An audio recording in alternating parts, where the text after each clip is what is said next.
हे नाथ नारायण वासुदेव, हे नाथ नारायण वासुदेव, श्री कृष्ण गोविंद हरे मुरारे, श्री कृष्ण गोविंद हरे मुरारे, हे नाथ नारायण वासुदेव, हे नाथ नारायण वासुदेव, हे नाथ नारायण वासुदेव, हे नाथ नारायण वासुदेव, हे नाथ नारायण वासुदेव, हे नाथ नारायण वासुदेव, राजाधिराज रामचंद्र भगवान, पवन सुत हनुमान, उमापति महादेव, नमः पार्वती पतये हर हर महादेव. सुमती राजाच्या राज्यात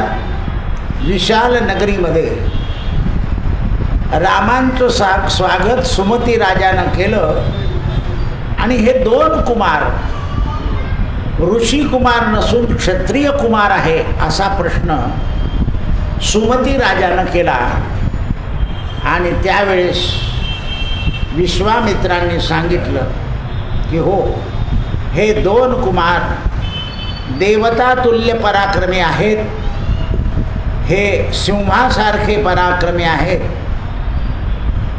हे बलवान सांड पण आहेत असं सांगितलं.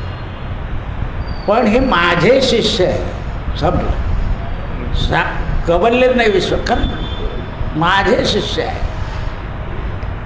गुरुच्या जवळ कोणताही मनुष्य शिष्य म्हणून जाऊ शकतो. कुठल्याही माणूस कुठल्याही पक्षात जाऊ शकतो. तसं त्यावेळेला ज्यांचे मोठे नेत्र आहे असे कमल समान नेत्र ज्यांचे असे राम आपल्या सगळ्या शस्त्रास्त्रानुसार अत्यंत शोभायमान दिसत आहे. आणि सुमती राजानं मनोमन देवाला नमस्कार केला. कोणती मती आहे? सुमती. काही वेळा चांगले माणसं हे नमस्कार कुठेही करतात, पण समाजामध्ये असताना एखादा सज्जन माणूस आला तरी आपण काही लोक अरे बाबा लोक म्हणतात काय पाया पडायचं, असं पाया पडून काय फायदा मिळतो. तर त्या ठिकाणी मनोमन करतात की हे मानव नसून ईश्वरच आहे असं समजून दोघांनी नमस्कार केला. आणि त्यावेळेला पृथ्वी तलावर हे दोन्ही पुत्र देव अंश आहे, चंद्र सूर्य समान आहेत असं त्यांना वाटलं. मनोभावाने उत्सुक होऊन रामचंद्रांनी स्मित हास्य करून सुमती राजाला आनंद प्रदान केला. पण मूर्तीचं दर्शन करताना सुद्धा ज्याच्या मनात जसा भाव असतो ना तशी मूर्तीचं स्वरूप अनुभवाला येतं. जैसा ज्याच्या मनी भाव तया तैसा देव. अशा प्रकारे सुमतीचं वचन ऐकल्यावर विश्वामित्रांनी यथार्थ रूप त्याला निवेदन केलं. आणि सिद्ध आश्रमामध्ये या रामचंद्रांनी आणि लक्ष्मणांनी राक्षसांचा वध केला हेही सांगितलं.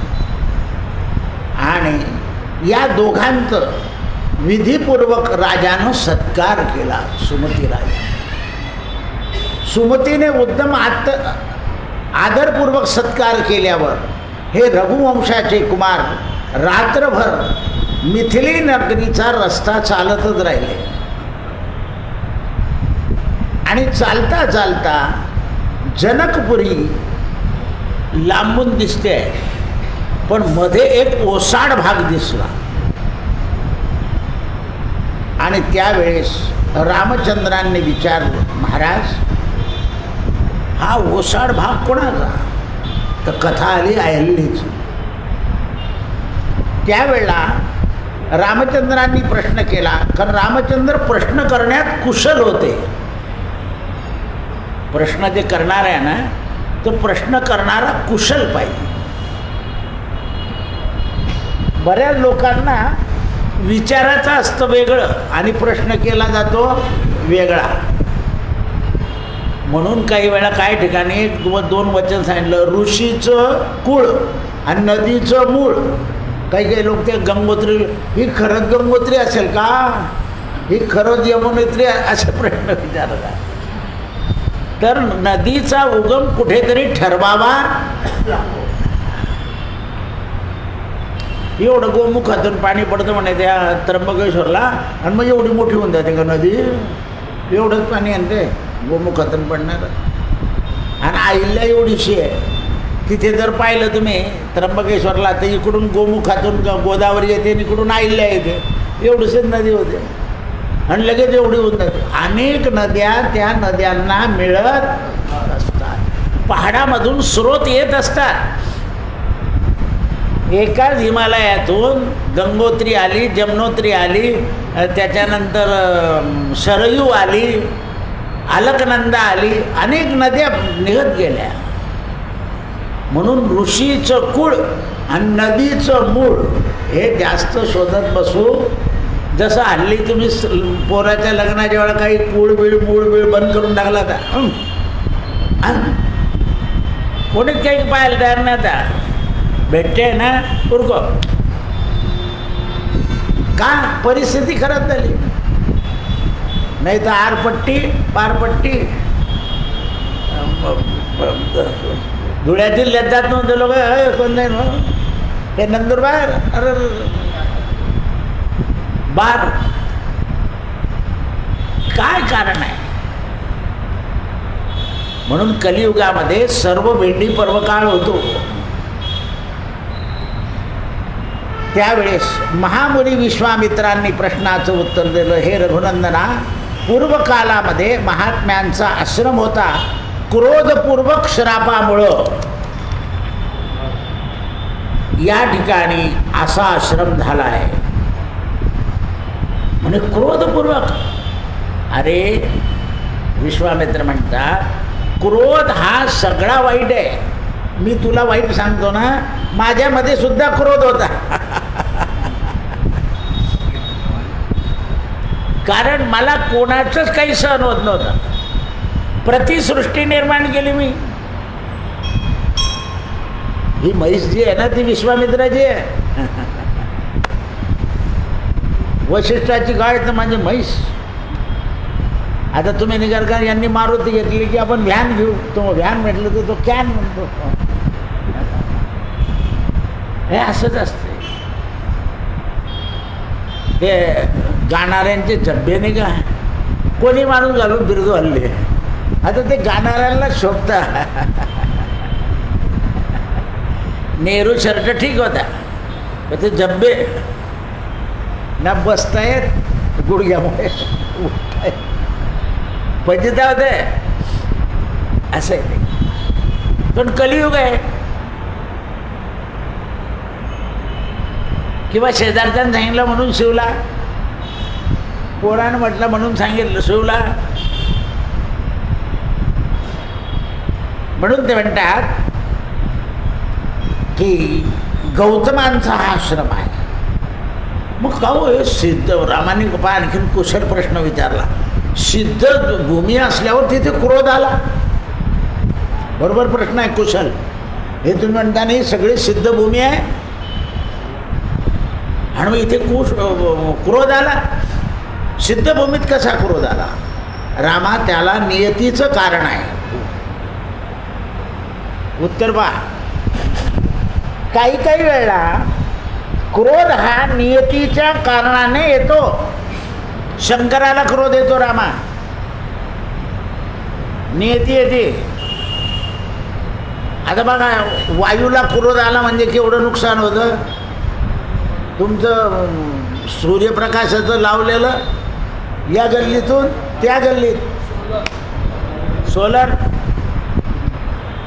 का क्रोध येतो, तर पाऊस आणायचा असतो. काही काही वेळा क्रोध हा जगाच्या कल्याणाकरता करावा लागतो. शिक्षक मुलाला बोलतो, मारतो, कशाकरता, त्याच्या शैक्षणिक पात्रतेकरता. क्रोध सगळ्यात वाईट नाही, व्यक्तिगत स्वार्थाचा क्रोध वाईट आहे. पहा ऋषीमुनींचे वचन कसे आहे. हे महायशस्वी राजपुत्रा, गौतमांची पत्नी अहिल्या ही पण तपश्चर्या करीत होती, गौतमही तपश्चर्या करीत होते, पण नियतीला काही वेगळं मान्य होतं. सचीपती इंद्र गौतम मुनीचा वेश धारण करून अहिल्येला भ्रष्ट करू लागला. इंद्राने का भ्रष्ट केला अहिल्येला, तर तो इंद्राला अशी भीती होती, गौतम आणि अहिल्या हे पुढचे इंद्र होऊन जातील आणि माझं इंद्रपद जाईल, म्हणून भ्रष्ट केलं. पहा तुम्ही आता सुद्धा कोणाला माघार घ्यायला लावणे, अमुक करणे, ढमुक करणे, हे कामं चालूच आहे. पण हल्ली माघार घेणं फायद्याचं असतं.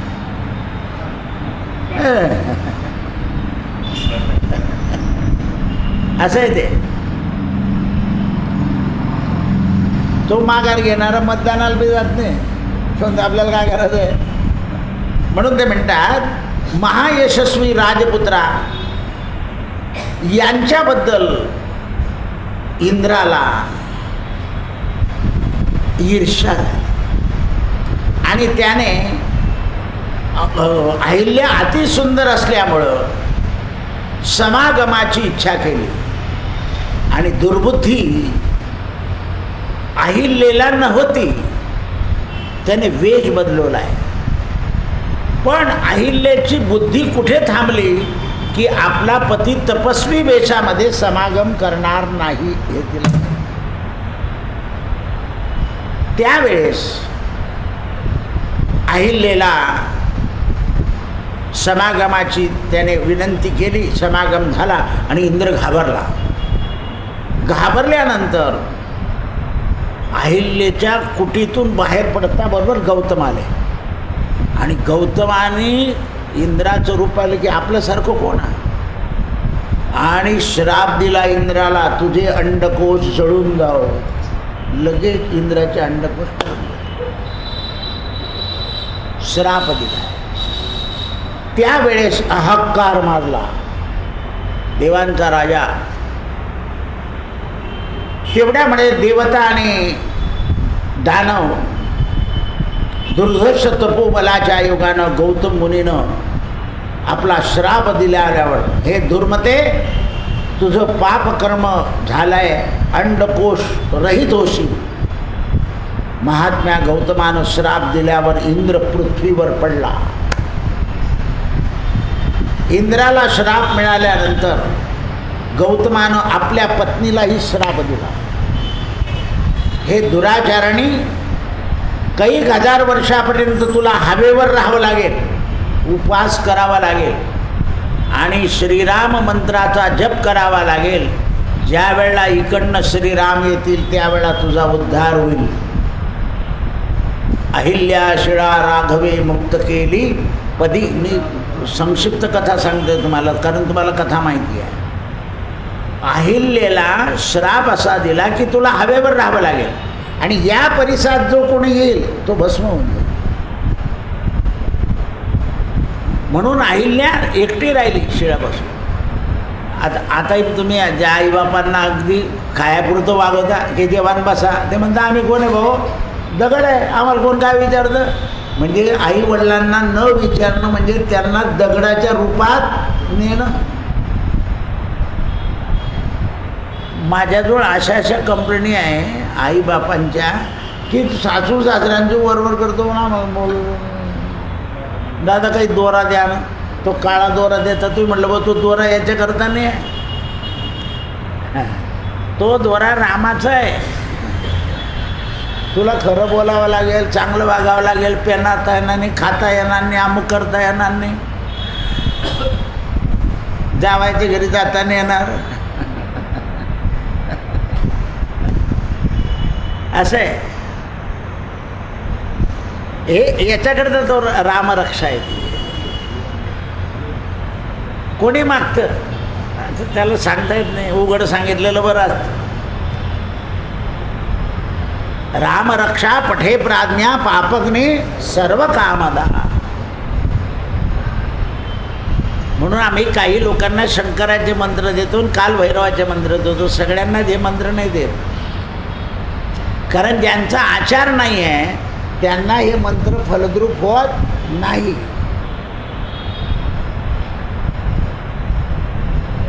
जे काही मंत्र आहे ते आचार नसताना सुद्धा फलद्रूप होतात, म्हणून योग्यतेने द्यावा लागतो. म्हणून त्याला इष्टदैवत असं म्हणतात. इष्टदैवत इष्ट पूर्ण करतं आणि अरिष्ट घालवतं.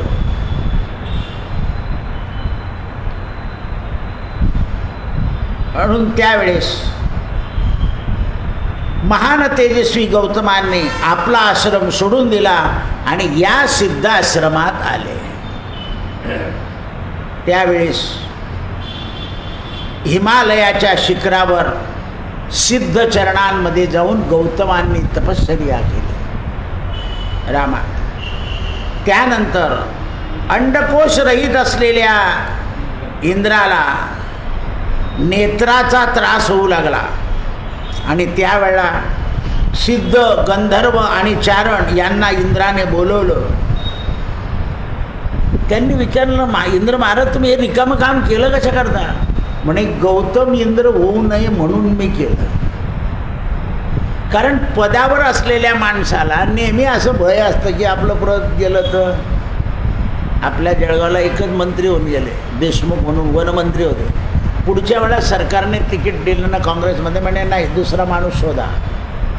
झालं माझं, एकदा मंत्रिपद मिळून गेलं तर झालं, दुसरा माणूस शोधा. असं कोणत्याही जिल्ह्यात माणूस झालेला नाही. हाऊसिंग सोसायटीत राहत होते, समाधान दुसऱ्याला. आता म्हणजे पोरांना नाही तर बाईला. हे लक्षात ठेवा, जळगावचं नाव आहे आणि त्याच्यानंतर टी साळुंकेला तिकीट मिळालं. आम्ही शाळेत होतो तेव्हा इतके समाधानी लोक होते. झालं नाही एकदा. आता समाधान नावाची गोष्ट, समाधान रेस्टॉरंटमध्ये चहा पिता.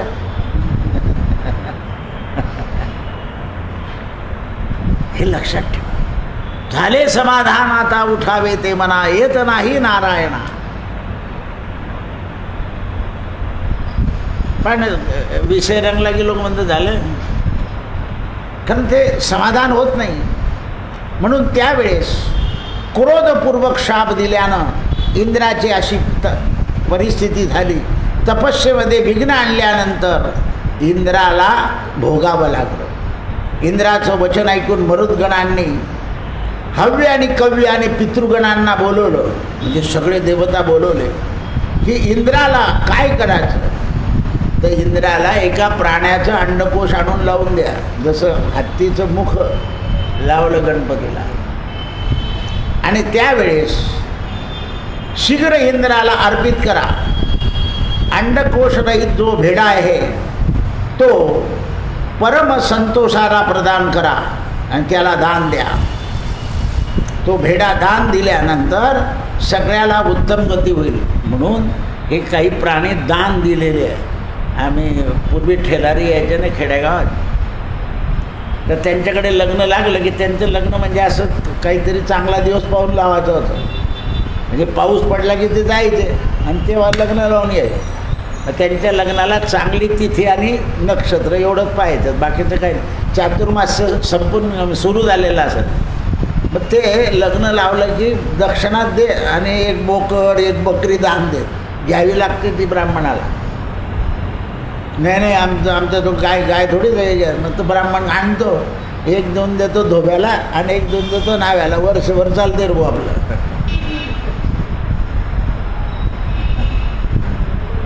पण घ्यावं लागायचं ते.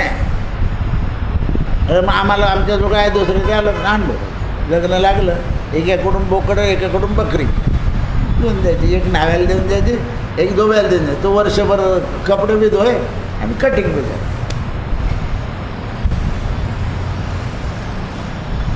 ठेलारी लोक आले तर घोडा द्यायचे, घ्यावाच लागायचा घोडा. अरे काही आम्हाला नाही माहिती, तुम्ही काही बी करा, आम्हाला दान द्यायचं. म्हणून ब्राह्मणाकडे घोडे पण असायचे. एखाद्या गुजराला देऊन द्यायचं, बाबा भाऊ चालले तुम्ही, खाऊ बी घाला त्याला, हारभरे आणि वापरा. असं आहे. तेव्हा प्राण्यांचा जास्त विक्रय नव्हता. प्राण्यांचा जास्त विक्रय नव्हता. जेव्हा हे कत्तलखाने आले तेव्हा प्राण्यांचा विक्रय सुरू झाला. म्हणून ते म्हणतात त्यावेळेस पितृगण देवतांनी इंद्राकरता प्रयत्न केले. समस्त पितर एकत्र आले आणि त्यांनी इंद्राला अंडकोश धारण करायला लावलं. महातेजस्वी रामा, पुण्यकर्माच्या योगानं गौतमांच्या आश्रमावर चाल आणि देवरूपिणी अहिल्येचा उद्धार कर. शब्द काय वापरला आहे? अहिल्येचा दोष नव्हता, कारण इंद्र हा देवांचा राजा होता. त्याने मती मंद करून टाकलं. आजही तुम्हाला पाहणं कसे असं हे करून टाकतात. म्हणून बसमध्ये सुद्धा ओळखीचा पुरुष असल्याशिवाय स्त्रीच्या जवळ बसायला नको, नाही तर तो तेवढ्या वेळात बसल्यावर मतिहीन करून टाकतो. बांगड्या काढून देता, मंगळसूत्र देऊन टाकतात त्या माणसाला. त्याच्या मागोमागं असं बरंच चालत जातं आणि मग तो लपून जातो आणि ती बाई पाहत राहते. त्यावेळेस विश्वामित्रांचं वचन ऐकल्यावर राम लक्ष्मणासह आश्रमामध्ये प्रवेश करतात. महासौभाग्यशालिनी अहिल्या तपस्वी होती. काय शब्द वापरले? महाभाग्यवान तपस्विनी होती. तिच्या तपाच्या योगानं भूमंडळ, स्वर्ग आणि पाताळ इथे आनंद होणार होता. आणि अशी स्त्री तपा करता पाहिजे होती, म्हणून हे सगळं घडवलं. पहा तुम्ही, घर कोणामुळे चांगलं राहतं, सुशोभित दिसतं. घरामध्ये पदार्थ कोणामुळे तयार होतात, घरामध्ये सुंदर संस्कृती कोणामुळे तयार होते, सुंदर प्रजा कोणामुळे ठरते? आईमुळे, स्त्रीमुळेच. स्त्री नसेल ते ठरत नाही. पहा तुम्ही, लहानपणी माणूस दूध पितो, पण आईच्या प्रेमाचा हात लागतो. म्हणजे दूध पाजते आई, पण अंगावरून हात फिरवते. म्हणजे बालपणामध्ये आईचं प्रेम लागतं, तरुणपणात पत्नीचं प्रेम लागतं आणि म्हातारपणात कौटुंबिक प्रेम लागतं. तेव्हा मनुष्य जगू शकतो.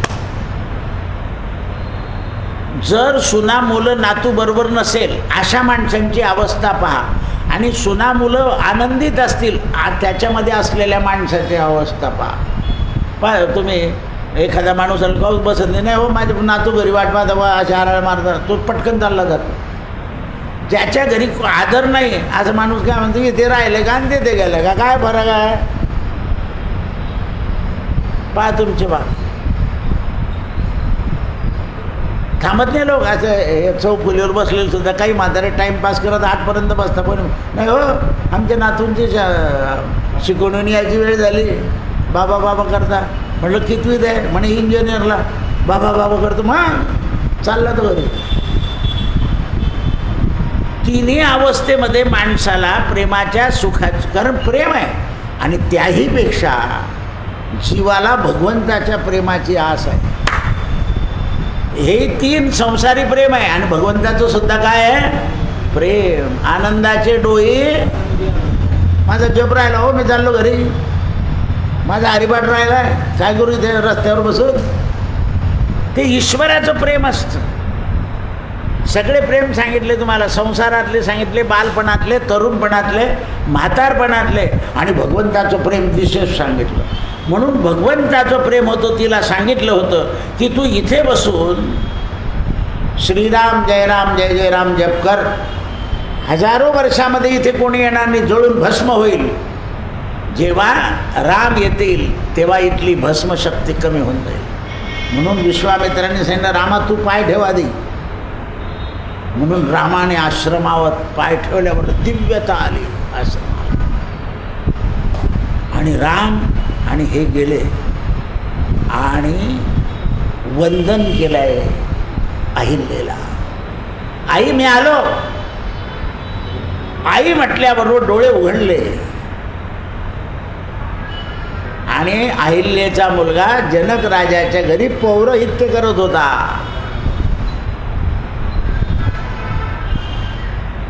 सिद्धाश्रमात गौतमांच्या श्रापामुळे रामचंद्रांनी अहिल्याला दर्शन दिलं आणि अहिल्या तात्काळ उठली. लक्ष्मणानं प्रसन्नतेनं अहिल्याच्या चरणाला नमस्कार केला. रामाने चरणाला नमस्कार केला.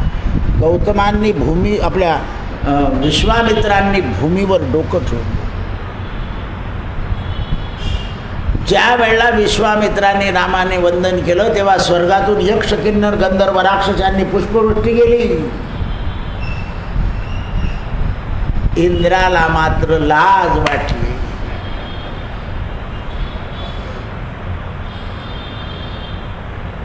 इंद्राला लाज वाटली. इंद्र भयाभीत झाला. जर रामाला क्रोध आला आणि त्याने तिथून बाण मारला तर आपलं काय होईल. कथा कळाल्यावर खूप घाबरला. कारण रामाजवळ कोणता बाण आहे. अमोघ बाण. तो एकदा सुटला म्हणजे माणसाला सोडत नाही. याच दुर्वास ऋषीने रामाच्या बाणाची शक्ती रामात आहे का रामाच्या नावामध्ये दाखवण्याकरता रामाचा राज्याभिषेक झाल्यानंतर वनातून परत आल्यानंतर याच दुर्वास मुनीला नारदाने सांगितलं होतं, अरे काय लावणार नाही तुमचा राम. रामाच्या नावात जी ताकद आहे ती रामात नाही आहे. तेवढ्या वेळामध्ये नारदाने मारुतीला बोलव, मारुतीकडे हा जर दुर्वास चालला ना क्रोधी याला नमस्कार करू नको. मारुतीरायांनी केलं नाही. दुर्वास आले इकडे या. त्या मारुतीने सगळ्यांना नमस्कार केला, तुम्हाला केला नाही म्हणे. दुर्वास संतापले, रामाकडे गेले. रामा तुझ्या राज्याभिषेकाच्या वेळ माझा अपमान आणि कोणी केला. ज्याने केला असेल त्याला देहांत प्रायश्चित्ताची शिक्षा. राम बोलून गेले. मारुतीरायाने विचार केला म्हणे, अरे इकडे असे काही राम गेले, काही अवतार झाले म्हणे रामाचे. गावाच्या बाहेर राम तुला मारणार आहे ना. तोपर्यंत रामाला माहिती नव्हतं की कोणाचं नाव आहे. मग दुर्वासांनी सांगितलं की हनुमंताने अपमान केला. हनुमंताने गाईच्या शेणाने जागा सारवली बसले. राम आले, बाणावर बाण जात आहे. हनुमंताला नमस्कार करता परत भात्यात येऊ. रामाला घाम सुटला. नारद गेले, दुर्वास राम बेशुद्ध पडल्याचं पाप लागेल. आवर रामनामात शक्ती आहे. आणि गौतमांनी अहिल्याला कोणता मंत्र दिला आता. श्रीराम जय राम जय जय राम. रामनामाची शक्ती. रामेणाभियता निशाचर चमो रामाय तस्मै नमा. रामान नास्ति परायणं परतरं रामस्य दास्योऽसि. रामे चित्तलयः सदा भवतु मे भो राम माबुद्धर. विश्वामित्रांना सुद्धा नामाची शक्ती वशिष्ठाला शरण आल्याशिवाय कळालेली नाही. मंत्राची शक्ती संतांच्या संगतीनं कळते. म्हणून संतांचे संगती मनोमार्ग गतीन आकळावा श्रीपती येणे पंते. या पुराणात वाचलं ते सांगितलं, त्या पुराणात असं सांगून होत नाही ते. पण संत सुद्धा सत्संगतीचे लागतात. नुसते पंक्तीचे संत नको.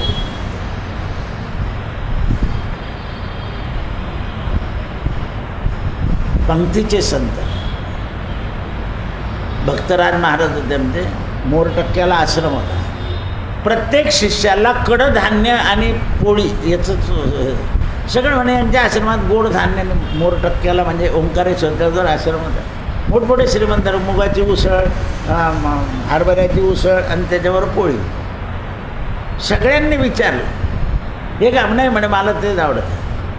इथे आश्रमामध्ये भोग खाण्याकरता नाही यायचं, शरीराला अल्पवाप करायचं आणि मग राहायचं. आता या सगळ्या आश्रमांमध्ये चॉकलेट, त्याच्यानंतर आईस्क्रीम हे मिळतं. हे भोगा करता येतं का आश्रमामध्ये? आश्रमामध्ये त्यागा करता आलं पाहिजे. जिलेबी जर केली तर एकच चाकोळी द्यायची, दुसरी 12 खाऊन जाणार. अरे दुसऱ्याला राहू देणार आहे? वाढ रे, तुझे का घरचं आहे? कारण भोगा करता नाही, आश्रमामध्ये त्यागमय जीवन जगायचं आहे.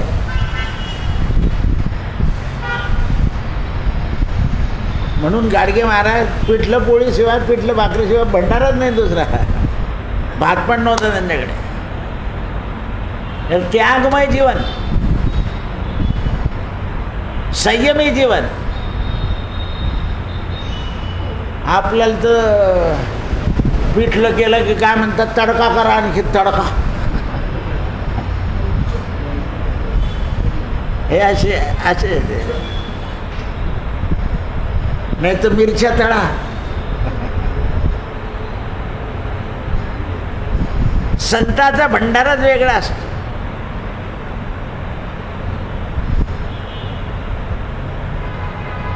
त्यावेळेस श्रीरामानं, लक्ष्मणानं आणि विश्वामित्रांनी आतिथ्य ग्रहण केलं आहे अहिल्याकडे. मग का हो, आश्रमात काही नव्हतं, तप काय होतं, मग आतिथ्याला दिलं काय? तर नुसता हात असा केला अहिल्याने, तोपर्यंत सगळे पदार्थ आतिथ्य. म्हणून देवतांनी दुंदुभ्या वाजवल्या, अप्सरा नाचू लागल्या, मोठा उत्सव झाला. महर्षी गौतमांना अहिल्याला आनंद झाला आणि सगळ्यांनी साधुवाद दिला. महान तपस्वी गौतम, अहिल्या आणि मुलगा शतानंद, मला केव्हाचं नाव आठवत नव्हतं, शतानंद, 100 पटीचा आनंद आहे. कोणाच्या घरी पौरोहित्य करतोय? जनक. जो विधेयी आहे, एक पाय अग्नीत आणि एक पाय गादीवर, अशाच्या घरी पौरोहित्य करणारा शतानंद. 100 पटीचा आनंद ज्याच्याजवळ आहे. आणि गौतमींनी विधीपूर्वक पूजा केली आणि विश्वामित्रांनी अहिल्याला विचारलं, आईसाहेब आम्हाला मिथिले नगरीकडे जाण्याचा आशीर्वाद द्या, आज्ञाने आशीर्वाद. तेव्हा सगळ्यांना कळालं की अहिल्याचा अधिकार केवढा आहे. प्रभूने सुद्धा आज्ञा मागितली, लक्ष्मणाने सुद्धा आज्ञा मागितली, अहिल्याचा अधिकार केवढा आहे. एवढ्या वर्ष एकाग्र मनानं एकाग्र तप करणारी अहिल्या देवाला आज्ञा दिली आणि कृतार्थ व्हा. विश्वामित्रानं पुन्हा मनोभावना केली, मी जे कार्य करणार आहे त्याला सिद्धी म्हणून आशीर्वाद द्या. लक्षात आला? विश्वामित्र कोणतं कार्य करणार आहे? जुळवा जुळवी, त्याला सिद्ध आशीर्वाद द्या. म्हणून रामाच्या लग्नाला अहिल्याचा आशीर्वाद होता. कृष्णार्पणमस्तु. हरये नमः, हरये नमः, हरये. आपदामपर्तारं दातारं सर्वसंपदां,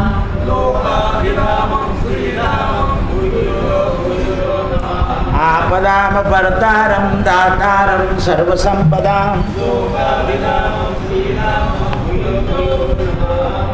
आपदामपर्तारं दातारं सर्वसंपदां. गोपाल कृष्ण भगवान की जय. कितवा अध्याय गुरुजी?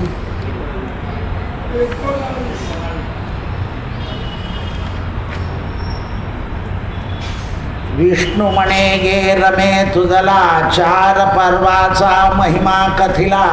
आता 12शी पर्व वाहिला, सांगतो ऐक समग्र. 4 पर्व सांगितले काल. वैधृती, व्यतिपात, अमावस्या आणि पौर्णिमा.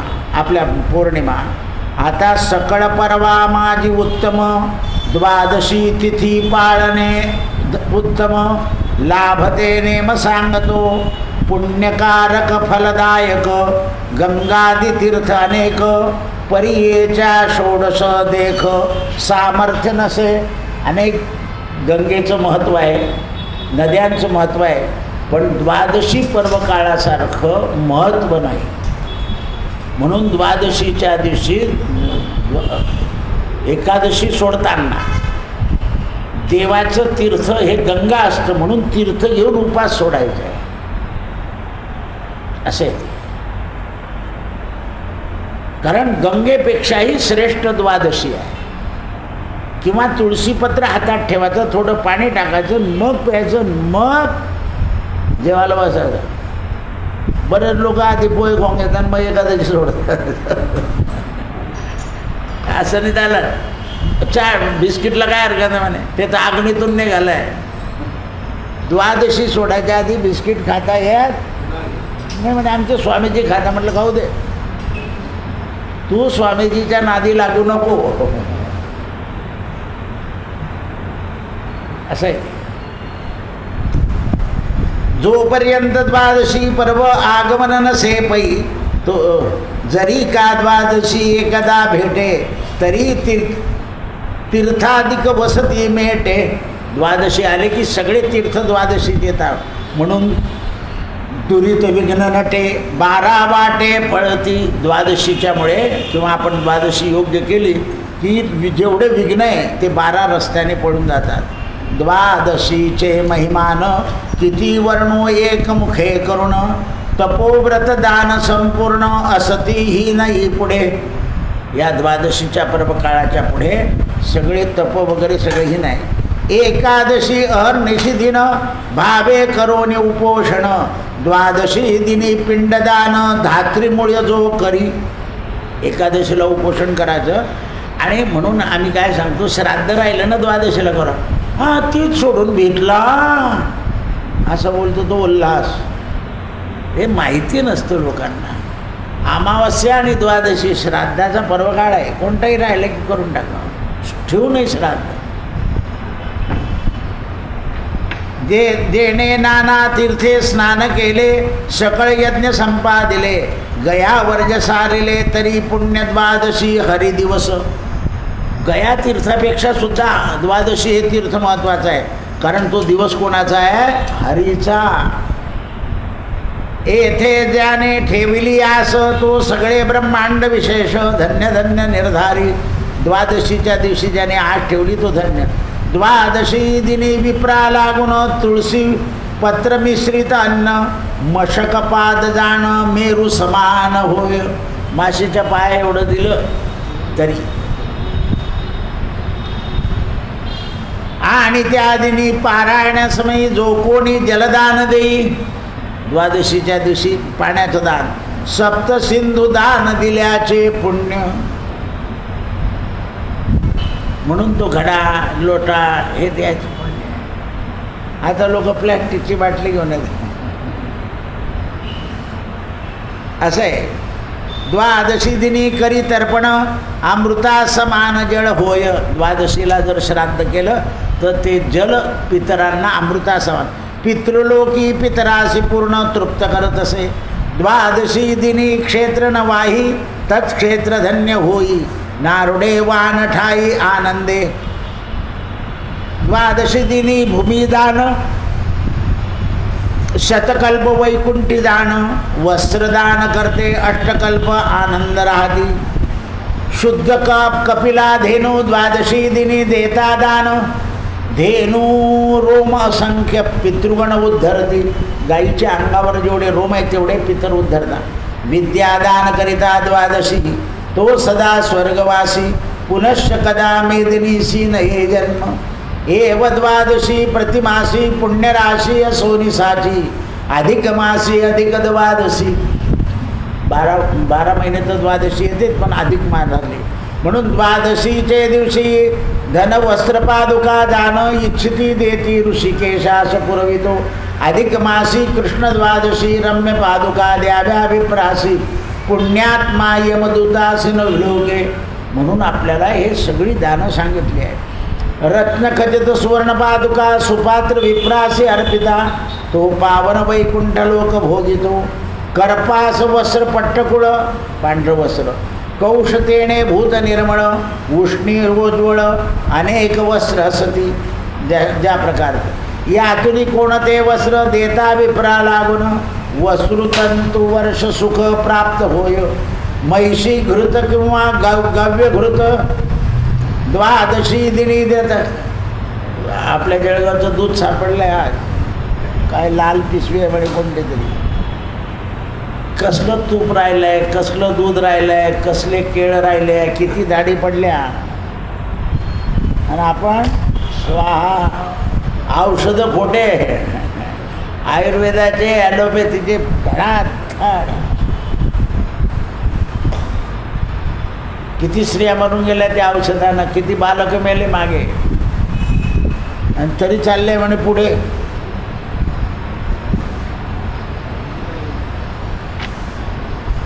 म्हणून अधिक मासी घृत द्यावे प्रतिनी नातरी द्वादशीशी द्यावे. कृष्ण द्वादशी सकळ रसा माझी सारस जे का घृत देव भोज्य पदार्थ तयाच्या दाने फळ यथार्थ होती. द्वादशीला घृतदान सांगितले. द्वादशी दिनी घृत देणे मुख्यत्व बारस्ता या माझी गुणे अतिउत्तम दान होय. 12 महिन्याच्या जेवढ्या द्वादशी आहेत त्याच्यातलं उत्तम द्वादशी. अधिक मासी द्वादशी दिनी ऐसे घृतदान करीतो भुवने शतविधी द्वादशी दिनी कर्तव्य असे. द्वादशी दिनी सूर्योदयी जे घृत देती विप्रासी तया विष्णुशेषशायी प्रसन्न. द्वादशी दिनी शतभार घृत जो दान देत ब्राह्मणा व्रत तया महाराज्य प्राप्त होय. इंदिरे द्वादश दिनी वित्तशाट्य न होता स्वल्प अल्प घृतदान करावे. मागी पुनवसे काजार घृत धेनू देता साचार.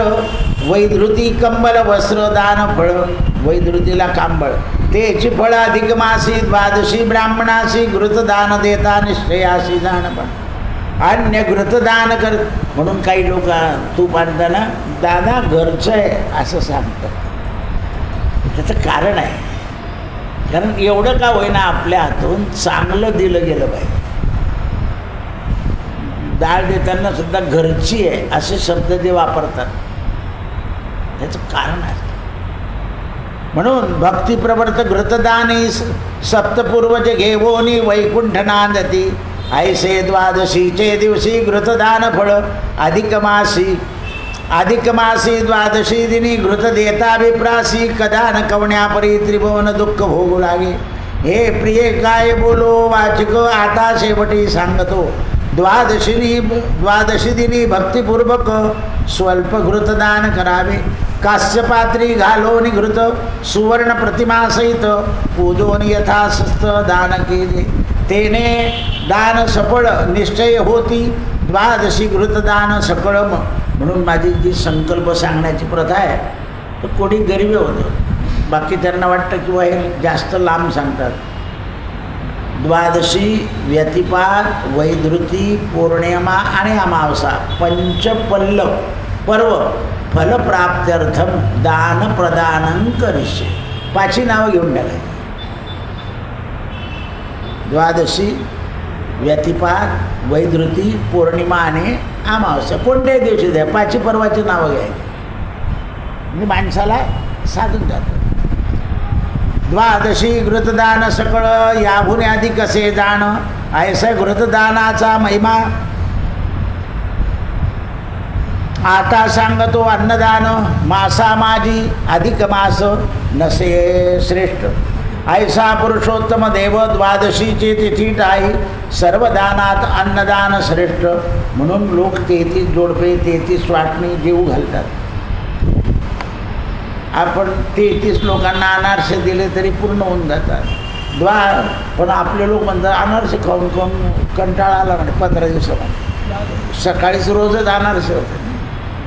दान आहे पण दान घेणाऱ्यांचं मी मन ठिकाणावर नाही. म्हणून सफरचंद ठेवले आज सकाळीच चांगलं तुपाचे अनारसे होते, पण नाही. म्हणून द्वादशी षोडशप्रत नसे तुळशी कदाही, द्वादशी दिनी भावे करोनी स्नान जप तप होम इत्यादी करावे पुण्य. म्हणून द्वादशीला स्नान जप तप होम करावं. द्वादशी चरणे निधिपती लनलाधे कुबेरासी, कुबेराला सुद्धा द्वादशी सापडत नाही म्हणे. द्वादशी व्रते अंबेरस तरला, सकळ वरिष्ठ दुर्वासुरीचा गर्व हरला. शरणार्थी अंबिरशी आला, आख्यान जगा माझी. अंबिरसानं दुर्वासांच्या मागे चक्र लागलं आणि ते चक्र थांबवण्याकरता ब्रह्मदेव विष्णू हे सगळे थांबून गेले. शंकर शेवटी अंबिरस राजानंच चक्राला थांबवलं. अन्नदान करिता दाता तया वाढे भोग्य संपदा, अन्नदानानं भोग्य संपदा वाढते. अधिक मानसी 12 दिनी स्नान करावे कर्म होतुनी, कोटीच पाप धुणी ते क्षणी हो. प्रयागी माग स्नान 1000 करिता त्याचे फळ, अधिक मासी द्वादशी लावते. प्रयागराजाला 1000 स्नान केले आणि अधिक मासामध्ये आपल्या घरी जरी स्नान केलं तरी फळ. 12 दिनी सर्प मात्रांना देता होय, मेरू प्रमाण तेच अधिक मासी दान करता होय. अधिक मासी सर्व तिथी सर्व पुण्यदायक, त्यात द्वादशी प्रत्येक दिवस अधिक मासातला श्रेष्ठ असतो. म्हणून श्रेष्ठ साचार म्हणून करावा. दान द्यावे सत्पात्र, सत्पात्राविन दान द्यावे योग्यता. जो सत्पात्र नसेल तर त्याला देऊ की संपत्ती धर्मे विण, का नाका विण नथ, नाकच नसलं तर नथ काय तसं होतं म्हणे. नृपे विण नगरी, राजा विणा नगरी. नासिके विण मुख कैसे शोभे नयनाची, पुत्रे विण वंश पवित्र, बुब्बुळ नसे तरी नेत्र, ऐसे सांगे दानाचे महत्व. कर्पूर जितके कण तितके तांबूल प्रमाण. अन्नदान झाल्यानंतर तांबूलाचं दान सांगितलं. आणलं का नाही आज गुच्चू? ऐसे तांबूल अद्भुत, त्याहून अन्नदान महत्व 12शी दिनी देता. म्हणून सांगतो मुख्यतः कोठे न जाता तीर्थयात्रा 12शी करावी. म्हणून अधिक मासात कुठेच जायचं नाही, आपलं घरच तीर्थ करायचं. आला त्याला खाऊ घाल, आला त्याला खाऊ घाल, आला त्याला. हे वक्तेच भागवत शोधून काढता. कोणी काही कोणी बुवा तयार झाले, कोणी महाराज तयार झाले, चला माझ्यावर आलो तर आपलं फुकट होऊन जाईल आणि घरी काहीच घडत नाही. म्हणून जायचंच नाही कुठे. मात्र कितीला चलणार नाही राहू. आमचं मी फोटो सांगू देतो, आमचे पोलीस लोक जाऊ देता नाही, कारण कोण लागेल त्यांच्या नादी.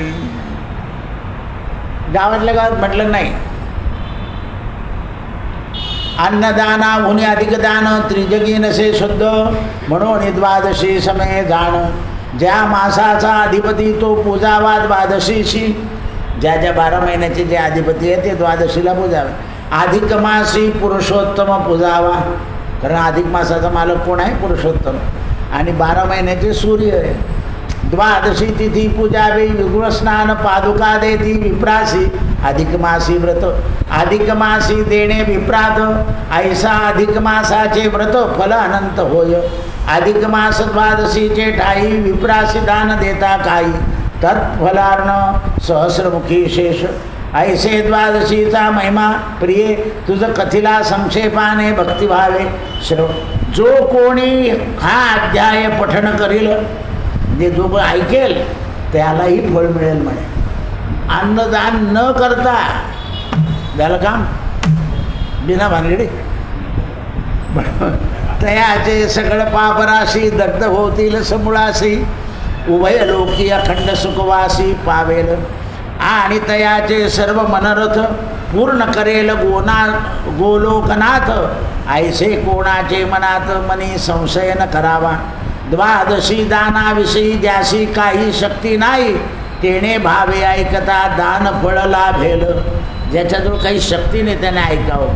भगवत प्रिय 12शी दिनी तये आहे वर्णन, म्हणून बुधी नेमिले द्वादशी ऐकली अधिक महात्म्यसार बृहन्नार अधिक पद्माधार सज्जन श्रोते ऐकती चतुर एकविषमोऽध्याय श्रीकृष्णार्पणमस्तु. सत्यगुरुराये कृपा मग केली परिणाय घडली सापडली वाटे जाता गंगा स्नाना भोजना